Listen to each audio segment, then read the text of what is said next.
unique models to What's actually the one? kickstart the What's entire the one development. thing that? What's the one thing that makes the TDP distinct today from Jagan Reddy's Congress? Well, Telugu Desam Party stands for both welfare and development. And the development wheel drives the welfare wheel. And that's how we've done it in the past. We have never taken debt to do welfare. What Jagan has done is taken debt to do welfare and he's created this vicious cycle. Now he's raising taxes. He has raised power prices. He has raised RTC charges to pay out that debt. And he's pushing people more into poverty. Tell me this. You've also spoken about a capital for Andhra Pradesh, right? Talk about that. If you're able to form the government, what happens? I mean, I'm smiling because it's quite sad where Andhra today is. One state, one capital. But with the current administration, they want to create three capitals with three different things. So one is legislative, judicial capital, and one is where the government officers will end executive capital, as they call it. See, Telugu Desam Party stand is very clear. One state, one capital, decentralized development. All parts of state should equally develop with the capital city. And if you look at it, we had very zone-specific plans. So Kia automotive sector going to places like Anantapur, electronics manufacturing going to a district like Chittur. So we have a very clear roadmap. We wanted to create the entire ecosystem and create a lot of local jobs. And this has worked in the past for us. We have done it. We have shown it. But here is a man who's incapable of developing one capital, and now he wants to develop three capitals. And that's the irony of the entire thing. So our stand is very clear: one state, one capital, but we will definitely decentralize development. Like we've And done it that in the past. capital, and that one capital is going to be Amravati.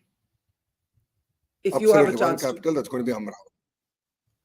Okay, so you speak about this, but first you have to, of course, win the election that is now just a few months away. How is the partnership? Talk a little bit about the partnership with Pawan Kalyan. So Pawanji and Telugu Desam Party have come together during the toughest times. When Mr. Naidu was in judicial remand, he wanted to meet Mr. Naidu, and both of them met. And there was a meeting of minds and hearts, and it was quite clear that together we should fight against this tyrant administration. Even Pawanji is a victim of this administration. If you look at it, he wanted to come to conduct a meeting, and his jet was not given permission to take off under the guise of that he'll create law and order problem. Then he came by road, and then he was stopped at the border for close to 3 hours. Pawanji had to sleep on the road to get his way into the state. So that is the kind of victimization that we're all going through in the state of Andhra Pradesh. So we have come together, we have done various dharnas together, and tomorrow is the first time that Pawanji, Mr. Naidu, and I would be on the same dais addressing the state of Andhra Pradesh. Let me ask you this. A few years ago, you famously said Jagan Reddy has a fan, which is of course his party symbol, but the switch is controlled by the BJP, and the regulator is controlled by KTR. Now, 2 years is a long time in politics. Today, there is talk that your party could align again with the BJP. You have made phone calls before KTR and BRS lost the elections to KTR, it was reported. So let's talk a little bit about politics. Do you see yourself able to join hands with the BJP again? There have been meetings that have taken place. Is that a possibility? No, the meetings that I've had with the Honorable Home Minister was purely to explain the current status of the cases against Mr. Naidu. And with the documents to showcase that this is nothing but regime revenge, number one. Number two, our fight is against Jagan, and we are very clear on it. Anyone who wants to join on the fight against Jagan are more than welcome, and we wish that more people come and join and fight against him. That's number two. My outreach to Ram, KTR, is very clearly on the fact that when sympathizers of Mr. Naidu were protesting in Hyderabad peacefully, false cases were foisted against them. So I reached out to Ram saying, please don't do that. It's very unfair to do that. Because these are all IT professionals, and all of them have been beneficiaries of Mr. Naidu's erstwhile policies.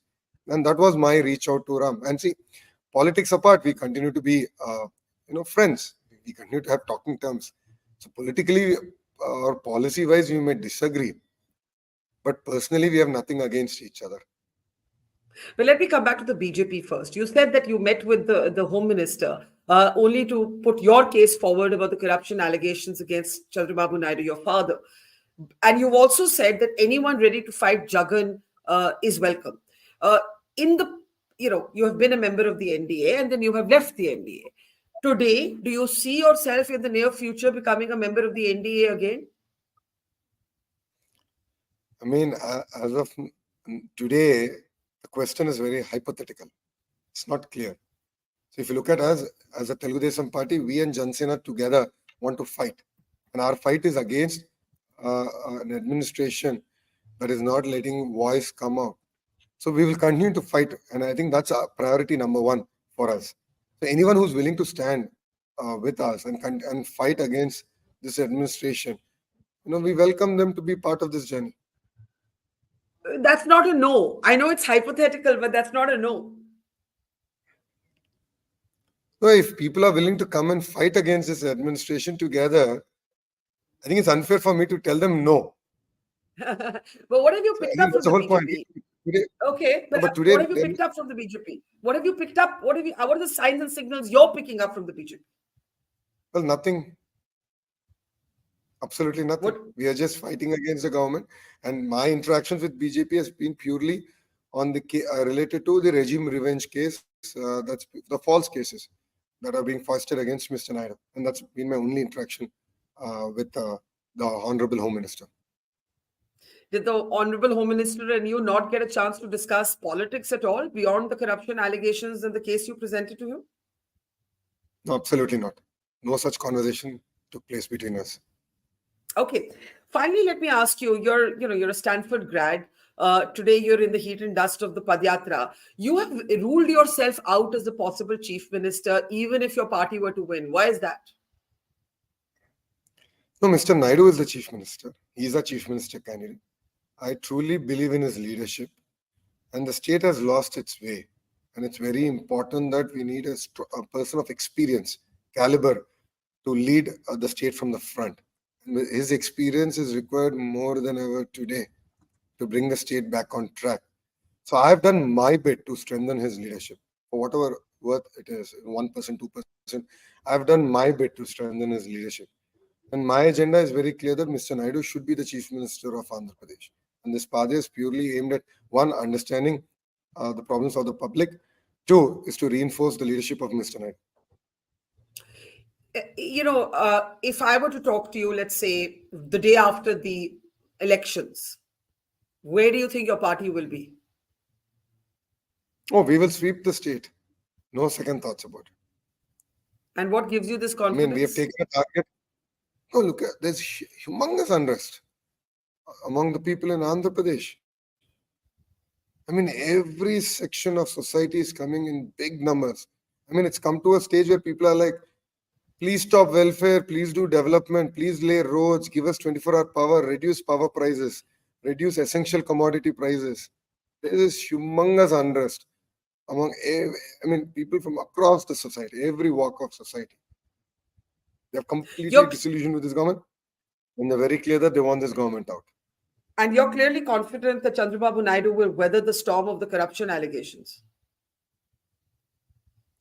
Barkha, it's fake cases. These are merely allegations. There's no proof. I mean, let's put things in context, right? Mr. Naidu was the chief minister of a combined Andhra Pradesh for 10 years. Cyberabad was his brainchild.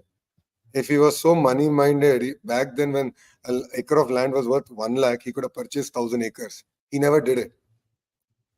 He never bothered about it. He believed in creating wealth for the people of the state and distributing that wealth back to the poor and bringing people out of poverty. That's been his agenda.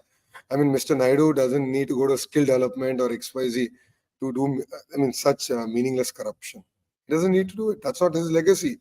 I mean, you've known him better than me. You've seen him in politics. He's never done it. He's always been about the public. He's always been about his state. He's always been about his nation. And that's why he's admired by people across the world. Well, as I said, the court will have the final word on that. Let me conclude by asking you. I did ask you about the BJP. I haven't asked you about the non-BJP parties. There are many non-BJP parties that have come together in India Alliance formation grouping. Is that something you're open to? Leaders like Jagan Reddy have remained, they say, equidistant, but quite soft on the BJP. They have often voted strategically in Parliament. What is your view on the state of national politics today? See, Andhra Pradesh with 25 MPs has a role, but a limited role to play in national politics, number one. Number two, we definitely need the support of the central government and the dispensation that's in power to get us out of the challenges that we face. Because the current government has racked up close to 12 lakh crores of debt. So we definitely need a support, and even the centrally sponsored schemes would be required, and even the bifurcation promises that were made to the state, quite a few of them are still pending. So we definitely need a positive dispensation in the center that will definitely handhold during the tough days of a new state. All right, Nara Lokesh, we will let you get back to planning your big rally. Thank you for talking to us. We will be in touch. And as they say, watch this space. Many things can happen between now and the time that elections actually take place. And I didn't hear you say no to a lot of questions, not yes either. And that is what makes politics so interesting. Thank you very much. Take care and